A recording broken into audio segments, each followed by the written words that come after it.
Okay, which one is he? Which one is he? Oh, that's Taco. We were looking at Exhibit 579. The statement that you wrote was, Michael Jackson changed the world, and more personally, my life forever. He is the reason I dance, the reason I make music, and one of the main reasons I believe in the pure goodness of humankind. He has been a close friend of mine for 20 years. His music, his movement, his personal words of inspiration and encouragement, and his unconditional love will live inside of me forever.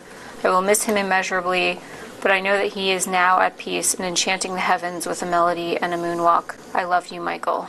Is that right? That's what I wrote, yeah. Wade Robson, who met Michael Jackson when he was 5 years old after winning a dance contest in Australia. For decades, he never missed a chance to refer to himself as a close friend of the pop star, someone who was his mentor and largely responsible for Robson's successful career as a dancer, choreographer, and stage director. In this 2016 deposition, never before seen publicly, Robson talks about that glowing tribute he wrote to his longtime friend, Michael Jackson, in the days after the pop superstar died. I love you, Michael. Is that right? That's what I wrote, yeah. But now Wade Robson is singing a different tune. He and another proven liar, James Safechuck, claim they were sexually abused by Michael Jackson as young boys in a one-sided so-called documentary called Leaving Neverland. Everybody wanted to meet Michael or be with Michael. And then he likes you. Critics say Leaving Neverland only has one goal: money. Wade Robson and James Safechuck both swore under oath that Michael Jackson did nothing inappropriate to them. Then, in a failed effort to get rich, they changed their stories to seek a huge, multi-million-dollar monetary payday in lawsuits against Jackson's estate and companies. Their lawsuits against the Jackson estate have been dismissed not once, but twice. Nonetheless, they are pending on appeal, so Robson and Safechuck are still holding out hope for a big jackpot, and hope this one-sided hit piece leads them to their pot of gold. If there's a potential financial payout of hundreds of millions of dollars, there is an incentive. That litigation over the last 5 years or so has generated many, many hundreds of pages of legal documents in the form of sworn declarations, deposition transcripts, motions, judgments, etc.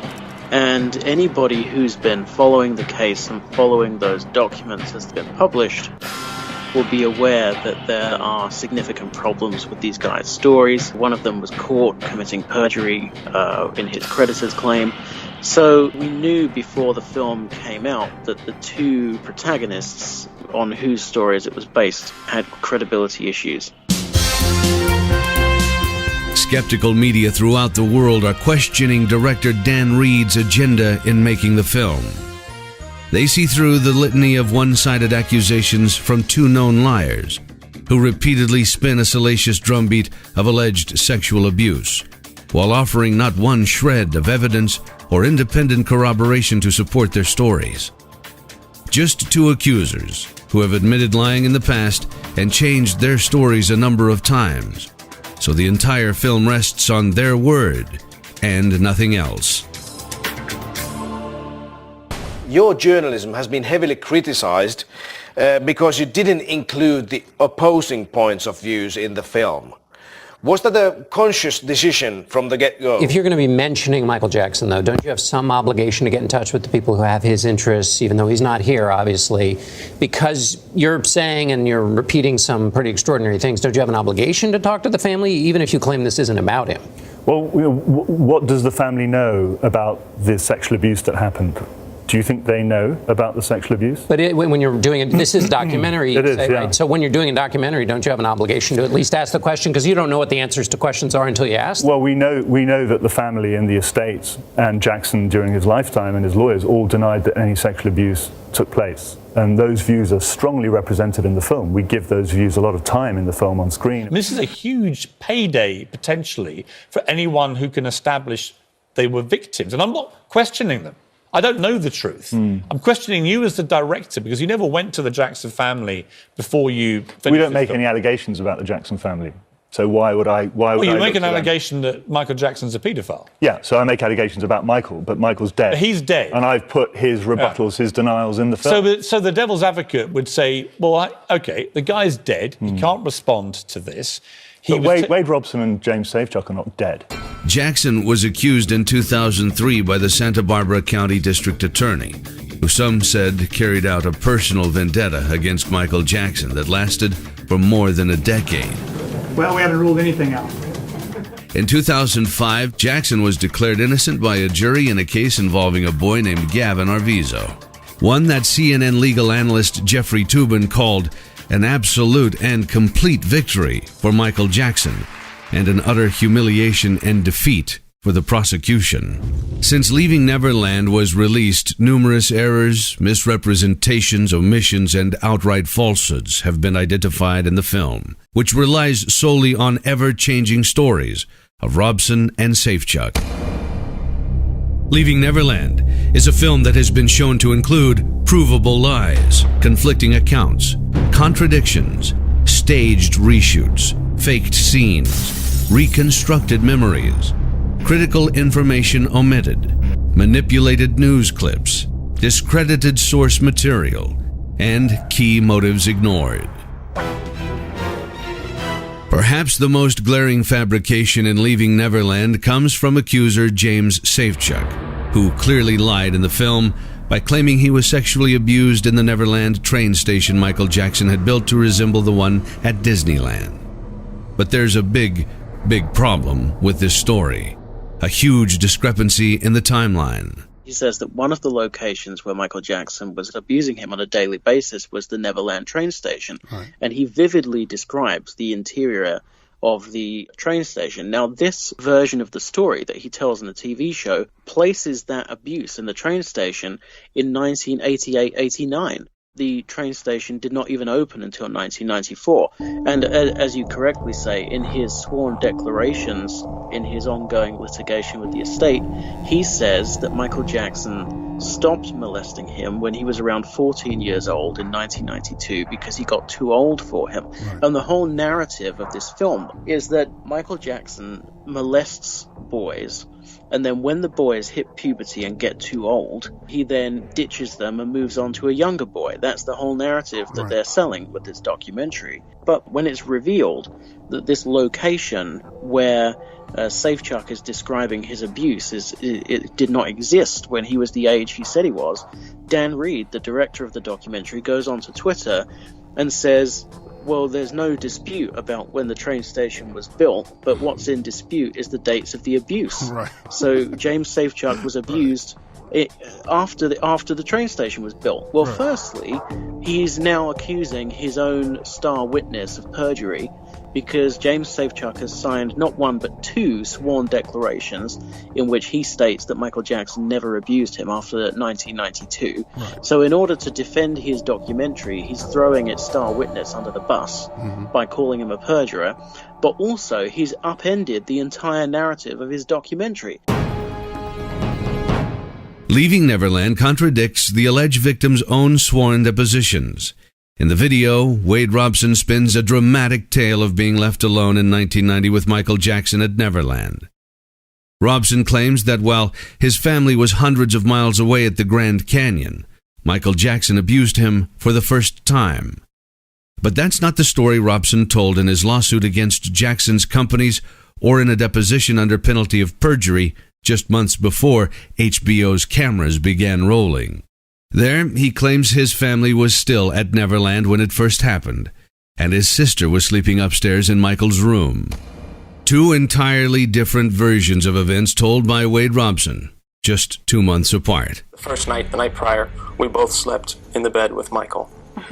And at some point in that second night, she said to me, I think we should, you and I should sleep upstairs. I don't know why. I don't know why she said that or why she thought that, but I didn't want to. So whenever it was bedtime, she went upstairs and Michael and I stayed in the bed downstairs And I believe at some point that night, the abuse started. So which is it? The version Wade Robson tells in a sworn deposition, or his version in Leaving Neverland? If he changes his story in 2 months for the cameras, how can you trust him at all? But that's not all.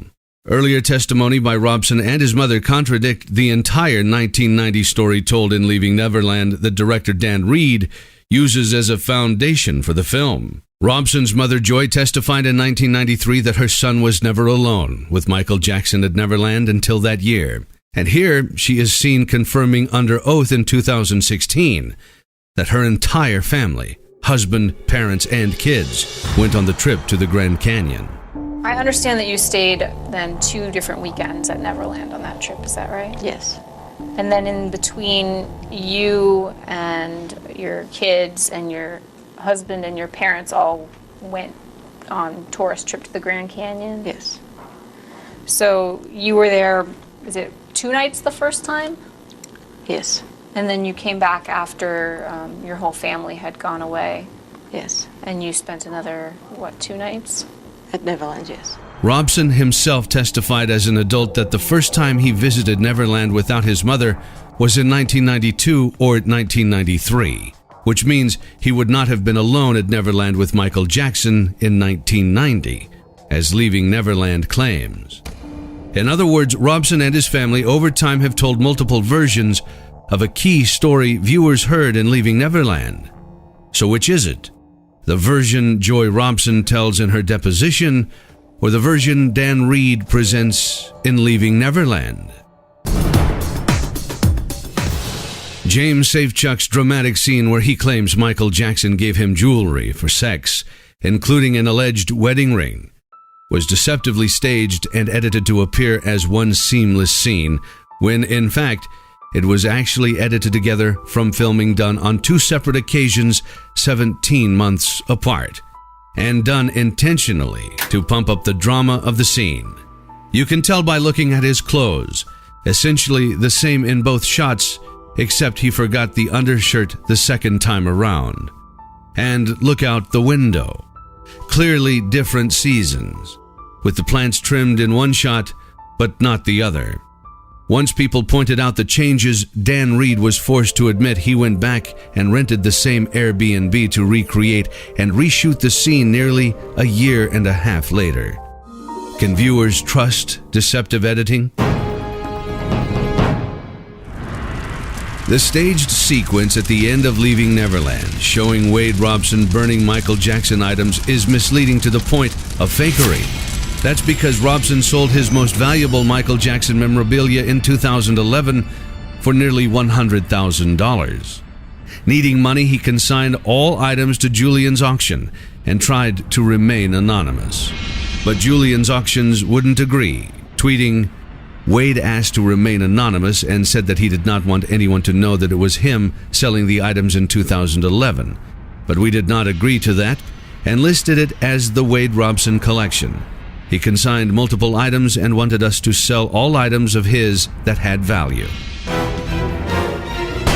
Leaving Neverland fails to mention Wade Robson has been looking to make money by shopping for a lucrative book deal, unsuccessfully, about the allegations in the year prior to his lawsuit.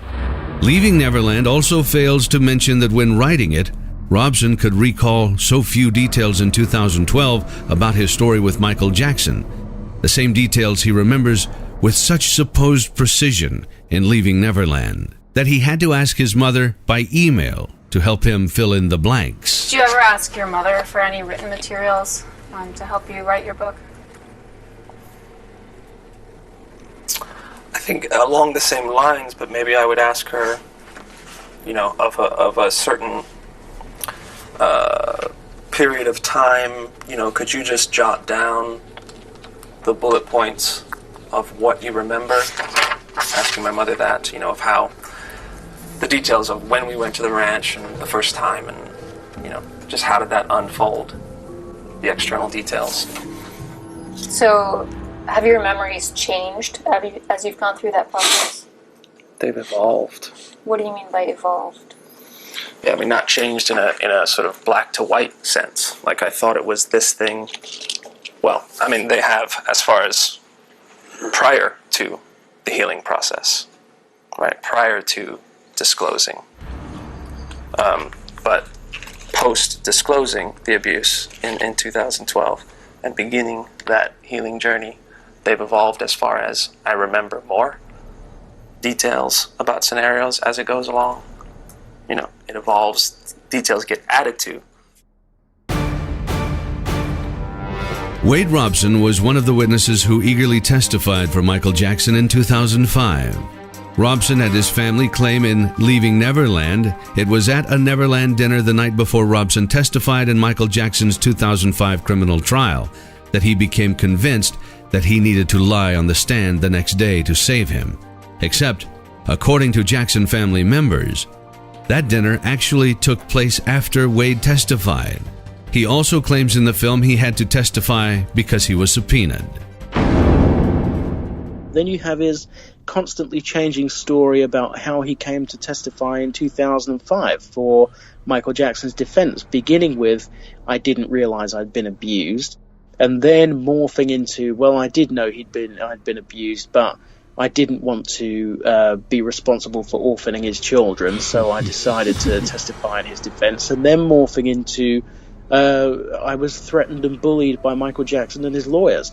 So that story keeps changing. There are massive problems with his story, you know, to the point where you could take any one of those issues that I've just listed, and that would be sufficient grounds on which to say, this guy has problems with his story. You cannot believe it beyond a reasonable doubt. But when you add it all together, I mean, it's catastrophically damaging. Jackson's attorney, Tom Mesereau, who says he doesn't believe Michael Jackson was a molester for 5 seconds, said Robson never wavered during the trial and how adamant he was that Michael was innocent. He was very, very strong in his defense of Michael Jackson. He told me in no uncertain terms he had not been molested, he had not been abused, and that these claims were ridiculous. I mean, this man was so strongly supportive of Michael Jackson, so powerful in his defense of Michael Jackson, that it just shocks me that he's changed his story in recent years. I just can't get over it. Mesereau also says Wade Robson's claim in Leaving Neverland that he was subpoenaed and forced to testify in the 2005 trial is simply not true. So does defense investigator Scott Ross. As far as making anybody testify, I would love for Wade Robson to show me the subpoena he never got. When pressed in a deposition, Robson could not provide any specifics about his alleged subpoena. Do you recall being subpoenaed for the criminal testimony in 2005? I do. Do you recall where you were when you were subpoenaed? I don't. Do you recall if you were with anyone when you were subpoenaed? I don't remember how I got the subpoena. This is a transcript of your testimony from the 2005 criminal trial, correct?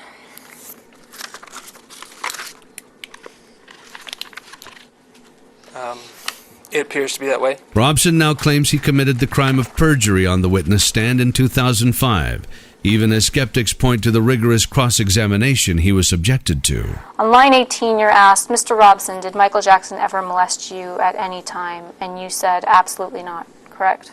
Correct. And that was a lie, right? That was a lie, yeah. Okay. On line 21, you're asked, Mr. Robson, did Michael Jackson ever touch you in a sexual way? And you responded, never, no, correct? Correct. And that was a lie, correct? That was what I had rehearsed with Michael. And you now claim that that was a lie, correct? That was not the truth, yeah. On line 24, you're asked, Mr. Robson, has Mr. Jackson ever inappropriately touched any part of your body at any time, correct? Correct. And your answer was no, correct? Correct. And you now claim that that was a lie, correct? That was not the truth.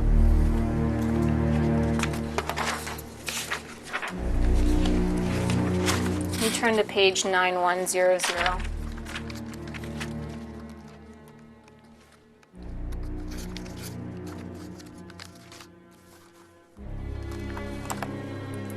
On line 14, you were asked, and at no time has any sexual contact ever occurred between you and Mr. Jackson, right? Do you see that? Yes.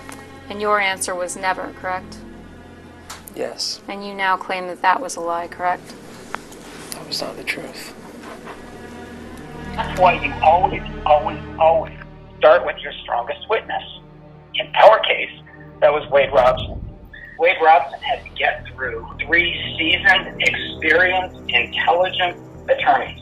How is it that when those 3 attorneys, this was not a surprise attack, those 3 attorneys were very seasoned, experienced, 3 attorneys with cross-examination history under their belt, prosecutors, got together the night before, prepared their attack. How are they not able to break Wade Robson? If you're trying to hide the truth, you're going to waver, you're going to do whatever. And James Safechuck's claim in Leaving Neverland that Jackson pressured him to testify during the trial is provably false because he was eliminated as a witness by the judge well before the trial even began. Leaving Neverland leaves out critical information that seriously calls Wade Robson's story into question. Robson's description of Neverland as an adult was nothing like the house of horrors he now claims it was. He gushed about how wonderful it was. So we went to the studio where he was recording the Dangerous album at the time, and it's like 89, and with the whole family, grandparents and everybody, and just hung out for a couple hours and watched videotapes, and then he asked the whole family to come back to the ranch, his place that night, Neverland, and we ended up staying there for like a week. That must be every kid's dream. I mean, my dream would have been to go there too. Yeah, I mean, it's Disneyland. You know, his house, it was just the best thing in the world. Wade asked if he and his fiancée could be married there while Michael was on trial. Turned down because it was such an inappropriate request at the time. And Robson even shot a short film at Neverland with his wife, and in the credits, thanks Michael Jackson for letting him use his sacred land.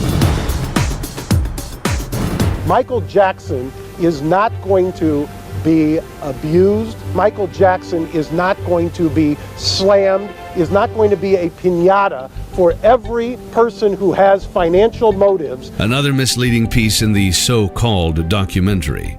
A news clip of Mark Garagos, who initially represented Michael in 2003 in the criminal case, is manipulated to appear as if he's threatening an accuser after Michael's arrest. We will land on you like a ton of bricks. We will land on you like a hammer. If you do anything to besmirch this man's reputation, anything to intrude on his privacy in any way that's actionable, we will unleash a legal torrent like you've never seen.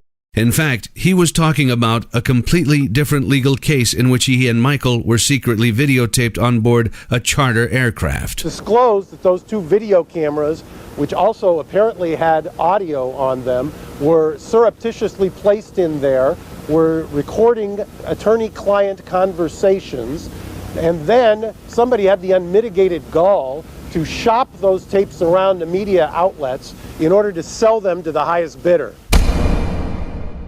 Graphic sexual details, especially in Safechuck's story, are similar to details contained in a discredited book by Victor Gutierrez, who Michael Jackson successfully sued for $2.7 million. Leaving Neverland never mentions that Wade Robson literally begged to get a position working with Cirque du Soleil on the Michael Jackson 1 show in Las Vegas, a job that he badly wanted prior to suing Michael's estate. A couple of years before the show premiered, Wade sent an email to the creative team at Cirque stating, and I quote, "I always wanted to do this MJ show badly." He then goes on in this email to say, "I know that I am meant to do this show. I am passionate to do this show. I want to make it amazing for me, for you, for Cirque, and of course, for Michael." The gig ended up going to Jimmy King, yes. So obviously he didn't get the gig. Even so, in July of 2011, Wade Robson did an interview stating he was starting work on the show. I'm starting on Cirque du Soleil Michael Jackson show, which is exciting and terrifying all at the same time because it's such a huge responsibility. Wade's changed his story about 4 different times. I would say that Wade, decided he went to my uncle's memorial. He did tribute shows left and right for my uncle. The minute he did not get MJ1, he all of a sudden starts writing a book on the down low. No one wanted to buy the book, and then all of a sudden he comes up with these allegations. Leaving Neverland also strongly implies that 2 other friends of Michael Jackson's, Brett Barnes and actor Macaulay Culkin, were sexually abused. It suggests that other boys were lined up to replace older ones, almost like an assembly line. Yet neither was contacted during the making of the film. Instead of giving them a fair chance to respond to his smears, Reed threw up a sentence on screen for 5 seconds stating they have consistently denied abuse, seemingly winking at the audience as he does it. Both have always maintained Michael was never inappropriate with them, and both testified under oath as adults that nothing untoward happened. Like, we were friends. We were like, seriously, he was like my best friend growing up for a good fat stretch of my life. Yeah. Like it was legitimate friendship. All I can speak to really is, like the way he was, and despite whatever the reasoning was, kind of thing. Yeah. But no, he liked being around kids, And it wasn't odd. No. To you. It was, honestly, it never struck me as odd. I never felt uncomfortable or anything like that. Brett Barnes contacted his lawyers and asked his name and likeness to be removed from the film. HBO refused. And there are even more verifiable lies being spun by Leaving Neverland in the promotion of the film. Director Dan Reed states that Robson and Safechuck didn't meet as adults until the Sundance Festival. This is false. According to Robson's 2016 deposition, they spoke in 2014, and their shared legal team was present. Later, it was revealed the meeting occurred in person over lunch. Robson claimed that he was abused hundreds of times. But his deposition and his mother's depositions show that they only spent 4 occasions at Neverland while Michael was there, between 1991 and 2005. They slept a couple of times at Jackson's condo in Century City, and sometimes other people were there too, and Wade never went on tour with Jackson. So why didn't Wade Robson speak up sooner? In the film, Robson claims he was in love with Jackson, and that was why he did not speak sooner. But that's just one of the many versions he gave. He also says he didn't know it was abuse and was wrong. He thought he would go to jail. He was taught to lie about abuse, but others say it's because now that Michael Jackson is dead, he is an easy target for those who are willing to make up any allegations without risk of being sued for defamation. Every single person who accuses Michael Jackson subsequently goes straight to a civil lawyer and tries to sue him. There is never an accuser who simply walks into a police station and says, Michael Jackson molested me, what are you going to do about it? They always go to a lawyer and say, let's get rich. Did you attend the memorial service for Michael Jackson at the Staples Center? Yeah. Robson's reaction to Michael Jackson's death is telling. In Leaving Neverland, Wade Robson and his family claimed they remembered in detail his being broken up at Michael Jackson's memorial service, even more than at his own father's funeral. It's obviously intended for drama, but just a few months before the HBO cameras rolled, in his 2016 deposition, Wade Robson casts doubts on that version. It also showed he was still annoyed he wasn't invited to a private service for family and close friends. Did you cry at the memorial service at the Staples Center?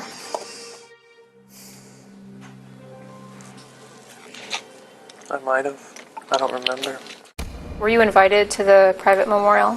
I don't believe so. Were you upset that you were not invited to the private memorial? Yeah, I was hurt. Why? Because at that point, I still thought that that Michael and I were close friends for a very long time, had a long relationship, that I would have been included in something like that. Actually, he was so eager to exploit his friend's death, he reached out to producers of the primetime show So You Think You Can Dance less than 24 hours after Jackson died to make sure they knew he was available in case the show was planning a tribute. This is an email that you wrote to Jeff Thacker on June 26, 2009, correct? Yeah. Is the show that you're referring to in the last second to last sentence or second to last line? You said, I wanted to write you now, so if you guys are thinking of doing any dance tribute to MJ on the show, I would like it to be me who does it. Do you see that? Yeah. Is the show So You Think You Can Dance? Yeah, I believe so. Is Jeff Thacker associated with So You Think You Can Dance? Yeah, he's a producer. It speaks to my compartmentalization at the time. In fact, Wade Robson had nothing but wonderful things to say about Michael Jackson, both while he was living and after he died, when his career was involved. In general, with Michael, just had a wonderful relationship. I learned so much from him as an artist and as a kind human being. And it's my goal to try and just continue as much as I can in my own little world, that legacy. We talk so much about him as the pop legend, which is important, but it's nice to really remember that he was a man, that he was a father, and that's what it's really about, is a father and his children, and he's a wonderful dad. Are you still friendly with Michael? Yeah, we still talk every couple months, catch up. You do, really? Yeah. Well, what's he like? What's he like? He's a good guy. Is he a good guy? Even after Michael's death, Wade Robson had nothing but praise to offer, including these interviews prior to the emotional 2009 MTV Music Video Awards tribute to Michael Jackson, starring Michael's sister Janet, in which Wade performed as one of her dancers. It's a huge connection between Michael Jackson and MTV and really starting this real music video generation on MTV. I mean, Michael was really the king of that. So I like all of those connections, and obviously my connection with Michael and all of that coming together is kind of just one of those serendipitous things where all the elements have come together. So I'm excited for a lot of reasons to be a part of it. These are Michael's gloves from the Bad music video. Michael gave them to me when I was, I don't know, 7 or 8. He's going to be with us spiritually, but I wanted to feel something physical from him. So I'm probably going to rock one of these tonight too while we perform on stage and just feel that much closer to him. Although Leaving Neverland has been massively discredited, the movie has not had the impact the filmmakers were hoping for.